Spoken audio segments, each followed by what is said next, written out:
આજની ધર્મકથા. પ્રણામ. પૂજ્ય વાદીદેવ સુરેશ્વરજી મહારાજા અને દિગંબરાચાર્ય કુમુદચંદ્રજી બંને વચ્ચે થયેલી પરિસ્થિતિનું નિર્માણ એટલે રાજસભામાં વાદ. પાટણની એ રાજસભા સિદ્ધરાજ જયસિંહની છત્રછાયાની અંદરમાં વિક્રમ સંવત 1181 વૈશાખ સુદ પૂર્ણિમા. વાદનો સમય બસ આવી ચૂક્યો.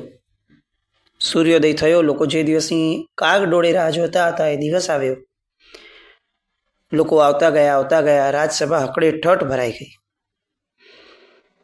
એક બાજુ દિગંબરાચાર્ય કુમુદચંદ્રજી એમના સાધુઓની સાથે જાજરમાન પ્રવેશ કરે છે. બીજી બાજુ પૂજ્ય વાદીદેવ સુરી મહારાજ સાહેબ અને શ્વેતાંબર આચાર્ય બીજા અન્ય સાધુ ભગવંતો સાથે પ્રવેશ કરે છે. સિદ્ધરાજ જયસિંહ પધાર્યા. બસ હવે વિજયપત્ર કોને મળશે એની બધા રાહ જોઈને બેઠા છે. રાજાએ સામાન્ય કામકાજ શરૂ કરાવડાવી અને પછીથી જે એક પદ્ધતિ છે એ પદ્ધતિ પ્રમાણે બંને પક્ષને પોતપોતાનો પરિચય જાહેર જનતા સમક્ષ આપવા માટેની વાત કરી. લોકો ઓળખે જ છે, ઓળખાણની વાત નથી, પણ જે વિષયની અંદરમાં, જે વિદ્વત્તાની અંદરમાં આ વાદ થઈ રહ્યો છે એ વિદ્વત્તા લોકોની સામે જાહેર થવી આ સમયે એ બહુ આવશ્યક છે.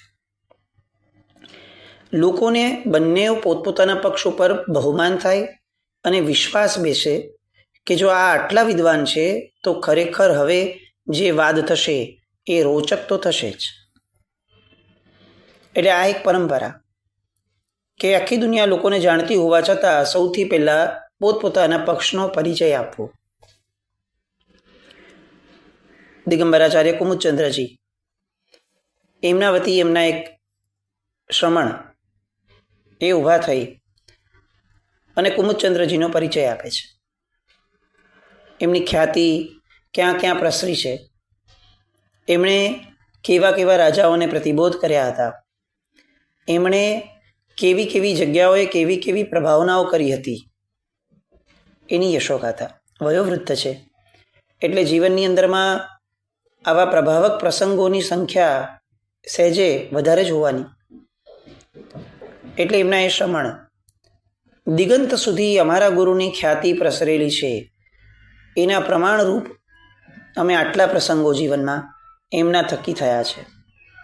અને આજે એ ભટ્ટારક પદે બિરાજમાન છે અને એમની છત્રછાયાની અંદરમાં આખો ને આખો દિગંબર મત એકત્રિત થઈ અને આજે હર્ષોલ્લાસ મનાવવા માટે લાલાયિત છે. આવો એક પોતાનો પક્ષ, પોતાનો પરિચય પક્ષ એ રજૂ કરે છે. હવે વારી આવી શ્વેતાંબર પક્ષની. શ્વેતાંબર પક્ષ તરફથી પરિચય આપવા માટે ઊભું કોણ થાય? આમ વાદીદેવ સુરી મહારાજ સાહેબના શિષ્યો ઘણા,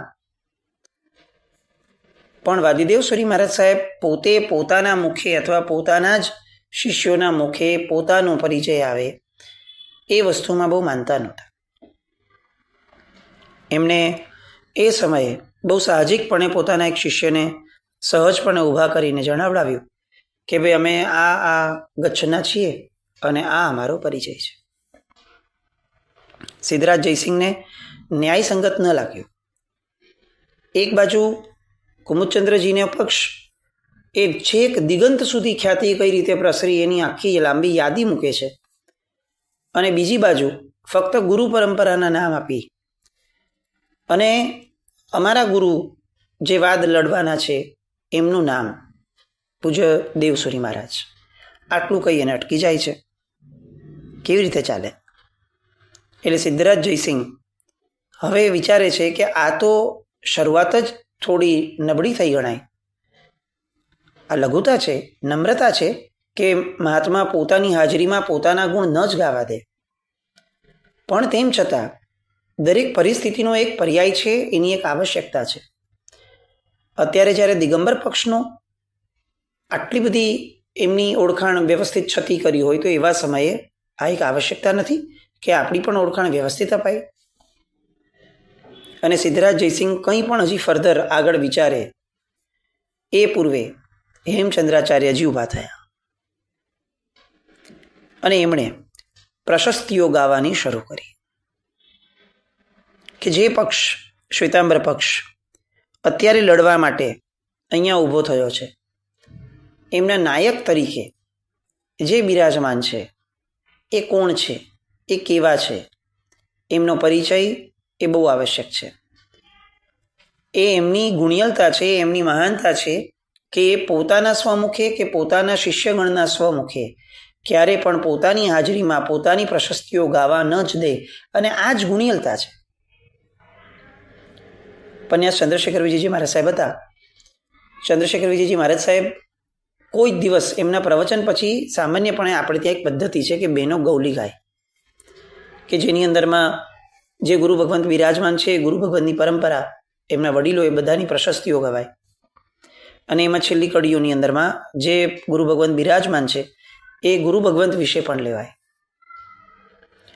જેટલા લોકોએ આ એમને અનુભવ્યા છે એ બધાને ખબર હશે કે પન્યાસ ચંદ્રશેખર વિજયજી મહારાજ સાહેબે જીવન આખામાં ક્યારે પણ પોતાની હાજરીમાં પોતાનું નામ ગવાય, ફક્ત નામની વાત છે, એમણે જે શાસન પ્રભાવના કરી એની વાત તો વહી જવા દઈએ, પોતાનું નામ પણ ગવાય તો એ તાત્કાલિક ગૌલી ગવડાવવાનું બંધ કરાવી દેતા હતા.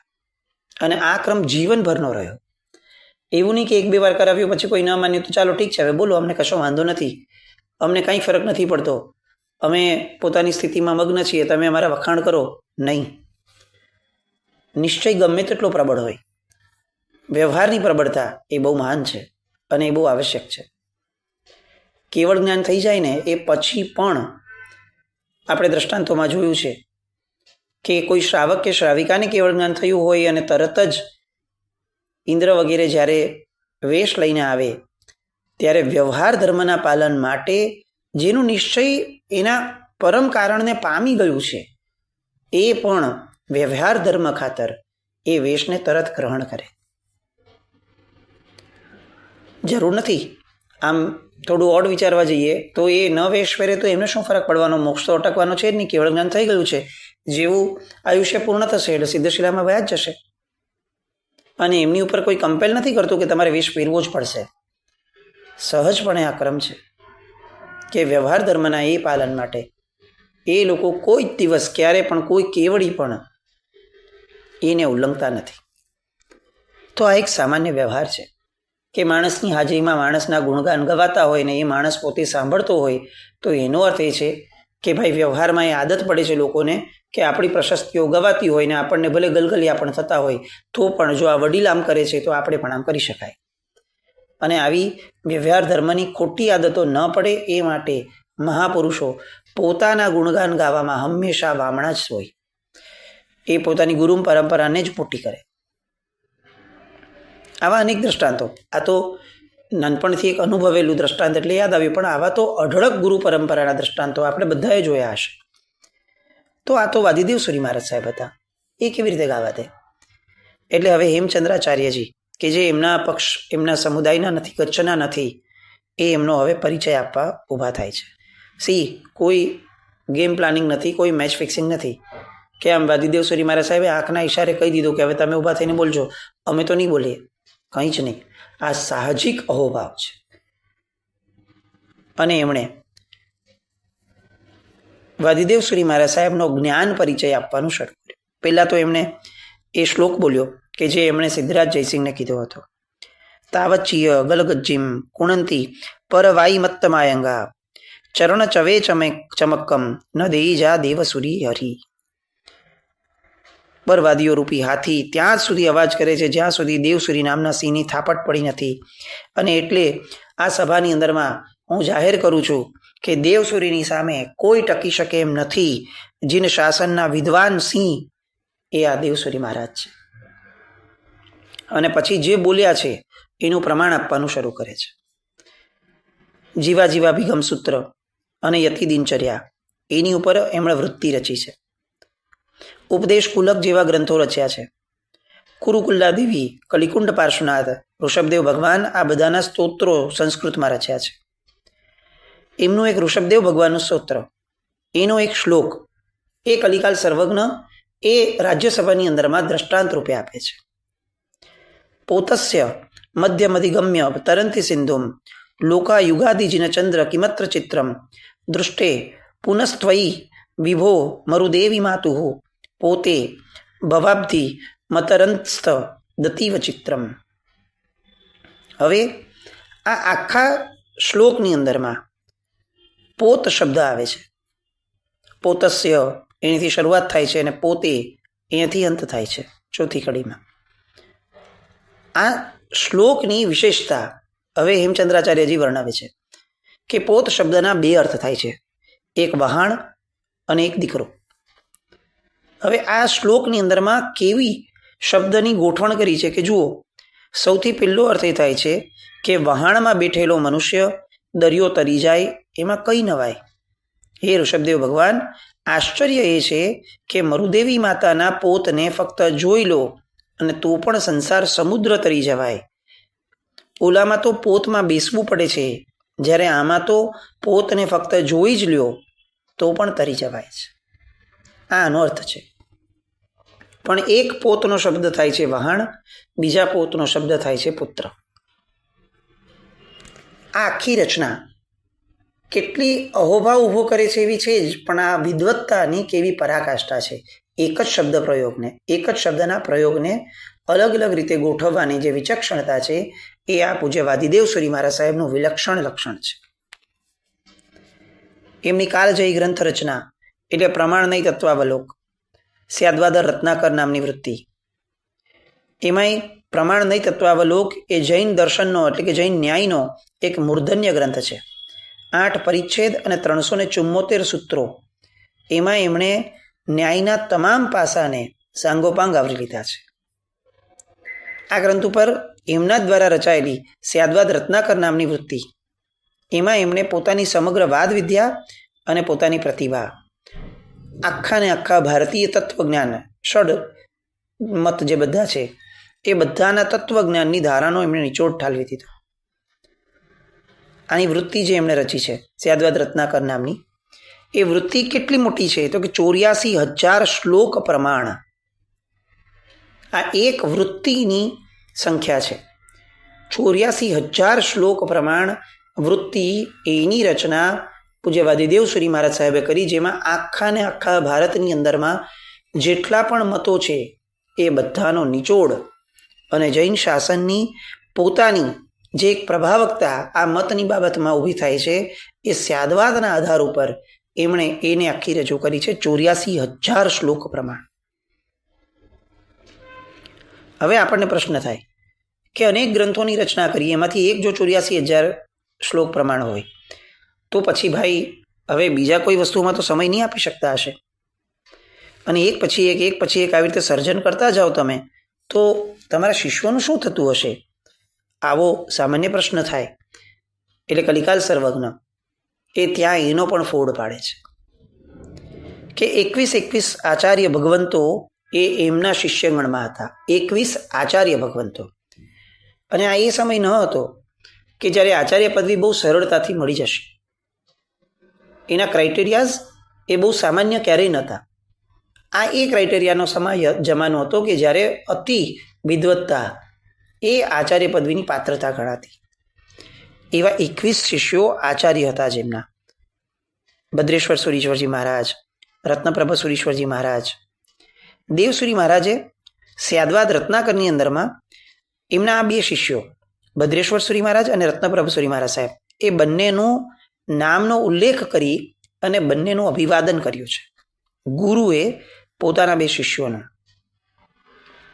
કિમ દુષ્કરમ ભવતુ તત્ર મમ પ્રબંધે યત્રાતિ નિર્મલમતી સતત અભિયુક્ત ભદ્રેશ્વર પવર સુક્તિ સુધા પ્રવાહો રત્નપ્રભશ્ચ ભજતે સહકારી ભાવમ. શું એ ગુરુની પોતાના શિષ્યો પ્રત્યેની અદ્ભુત ભાવધારા હશે કે પોતાના ગ્રંથ રચનાના અધિકારને પણ એ પોતાના શિષ્યોના નામ સાથે શેર કરે છે કે મારી માટે આ કઈ રીતે દુષ્કર બન્યું હોત પ્રબંધ રચવો, કારણ કે સતત નિર્મળ મતિવાળા વ્યક્તિઓ મારી આસપાસ છે.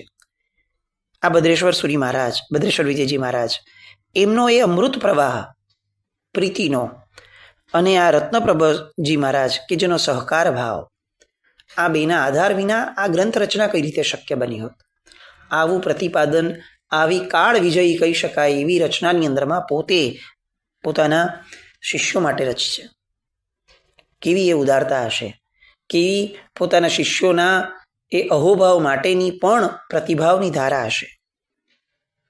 હવે આ ભદ્રેશ્વર સુરી મહારાજ સાહેબ એટલે આપણને એવું લાગે કે ચાલો એમને સહાયકતા કરી હશે ગોચરી વગેરે નહીં, પણ ના, એ ભદ્રેશ્વર સુરી મહારાજ સાહેબ કેવા એનું અહીંયા ઉલ્લેખ લે છે કે હવે એમના શિષ્યગણ કેવા તૈયાર થયા છે એના આધાર ઉપર તમે નક્કી કરજો કે આ ગુરુ કેવા હશે. સાવયવ પયર્ણ આરાસણ જીન સ્તોત્ર જેવી રચના આ ભદ્રેશ્વર સુરી મહારાજે કરી, જે એમના શિષ્ય છે. ઉપદેશમાલાની દુઘટ્ટી વૃત્તિ એ રત્નપ્રભ સુરી મહારાજ સાહેબે રચી, જેમના જેમ વાદીદેવ સુરી મહારાજ સાહેબના જે શિષ્ય છે. આ ઉપરાંત નેમી નાહચર્યમ, મત પરીક્ષા 50, અંતરંગ સંધિ, પાર્શ્વનાથ ચરિત્ર, દ્રષ્ટાંત કથા, અપભ્રંશ ભાષાના કુલકો વગેરેની રચના. એ ઉપરાંત રત્નાકર અવતારિકા એની પણ રચના એમણે કરી. હવે આ શું હતું તો કે સ્યાદવાદ રત્નાકર શ્લોક જે ગ્રંથ જે છે 84,000 શ્લોક પ્રમાણ હતો. એ તો ગુરુ ભગવંતે રચી દીધો, પણ એ આટલો મહાકાય ગ્રંથ ભણવાની શક્તિ કંઈ બધાની તો ન હોય. તો સામાન્ય જીવો માટે પૂજ્ય રત્નપ્રભ સુરી મહારાજ સાહેબે આ સ્યાદવાદ રત્નાકરનું દોહન કરી અને 5,000 શ્લોક પ્રમાણ એવી રત્નાકર અવતારિકાની રચના એમણે કરી. પણ આ પણ ભણવો એ સામાન્ય વિદ્વાનો માટે નહીં, વિદ્વાન માટે પણ ભણવો એ ચક્કર ખાવા જેવું છે. હવે કલિકાલ સર્વજ્ઞ એમાં પણ ઉલ્લેખ આપે છે કે બારાખડીના ફક્ત 13 અક્ષર વાપરી અને આ 5,000 શ્લોકોની રચના થઈ છે. ફરીથી બારાખડીના ફક્ત 13 અક્ષર વાપરવાના અને 5,000 શ્લોકની રચના કરવાની, એ જ 13 અક્ષરની અંદર જ. અને પાછું એવું નહીં કે આમ જોડકણા બેસાડી દેવાના. 84,000 શ્લોક પ્રમાણે એવા ગ્રંથની જેમાં ટીકા રચવાની છે, જેમાં ઉલ્લેખ કરવાનો છે, જેમાં એમને આખો આવરી લેવાનો છે, એવા 5,000 શ્લોકો. અને નિયમ શું કે ફક્ત 13 અક્ષર બારાખડીના, એના જ આધાર ઉપર આખા ગ્રંથની રચના થાય. કઈ વિદ્વત્તા! એમના અનેક શિષ્યો પ્રશિષ્યો.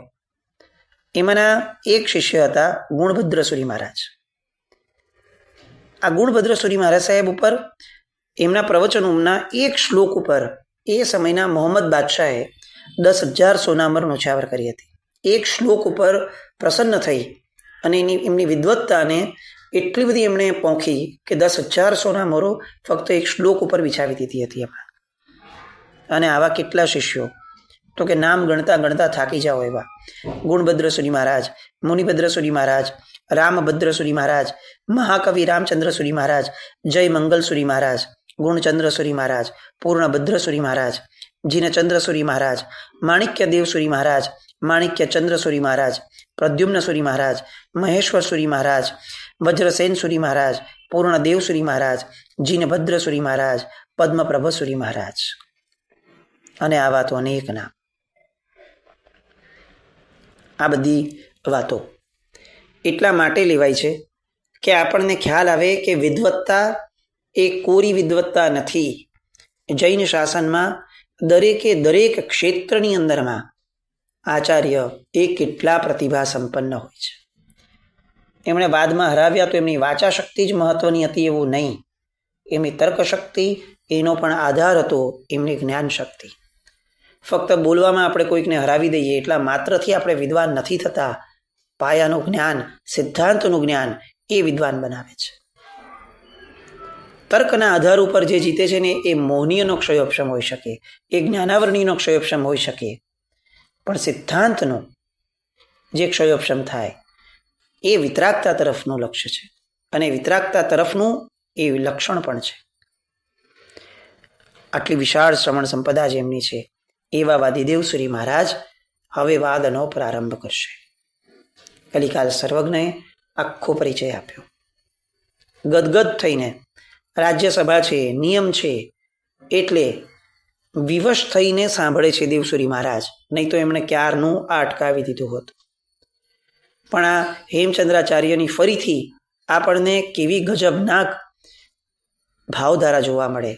ગચ્છ અલગ છે, સમુદાય અલગ છે, અને તેમ છતાં આટલી વિશાળ શ્રેણીની અંદરમાં એમની ગુણગાથા ગાવાની આ કલિકાલ સર્વજ્ઞપણું છે. ફક્ત જ્ઞાન હોવું એ મહાનતા નથી. જ્ઞાનનો વિનિયોગ કેટલો થઈ શકે છે અને જ્ઞાનના આધાર ઉપર સામા માટેનો મૈત્રીભાવ કેટલો કેળવી શકાય છે એ મહાનતા છે. જ્ઞાની થઈ અને બધાને અજ્ઞાની સાબિત કરવા એ પાત્રતા નથી. હું જ્ઞાની છું તો અજ્ઞાની માણસમાં પણ જે જ્ઞાન છે એ જ્ઞાનને ઉજાગર કરાવવું તો મારું જ્ઞાન ખરું. કલિકાલ સર્વજ્ઞની એક જ્ઞાનધારા. અને આ આખી હવે ન્યાસ થયો બંને જે વાદ લડવાના છે એ બંને વ્યક્તિનો. આ ન્યાસ થયા પછીની હવે બીજી પગલું બીજું આવશે કે જેમાં હવે બંને પક્ષ પોતપોતાના પક્ષનું મંડાણ કરશે કે હવે અમે કયા સિદ્ધાંતમાં તે લડવાના છીએ એનું મંડાણ હવે થશે. પેલો જોક લોકોનો આવ્યો કે ભાઈ આટલા બધા વિદ્વાન છે તો એ વાદીદેવ શ્રી મહારાજ સાહેબ પોતાનો પક્ષ મૂકે. કારણ કે તમે જુઓ, બંનેની ગુણગાથા ગાવાની પદ્ધતિમાં જ મૂળ ફરક હતો. એકને ફક્ત પુણ્યાયના ગુણગાન ગાવાના હતા અને બીજાએ એના વિદ્વત્તાના ગુણ ગાયા. પુણ્યાય ગાનારા લોકો કદાચ તત્ક્ષણ ચાલી જાય પણ લાંબુ ટકતા નથી. કારણ કે પુણ્યાય એ કોઈના બાપની સગી થઈ નથી. વિદ્વત્તા એ પોતાની સગી થાય છે. પુણ્યાયના આધાર ઉપર જીવન નથી ચાલતા, વિદ્વત્તાના સિદ્ધાંતના આધાર ઉપર જીવન ચાલે છે. બસ તો હવે આ શું ચાલે છે આગળ, કયા મંડણ થાય છે એ જોવા આવતીકાલે ફરીથી મળશું. જીના આજ્ઞાવૃત કંઈ પણ બોલાય તો મિચ્છામિ દુક્કડમ. જય નામ જય અતિશાસન.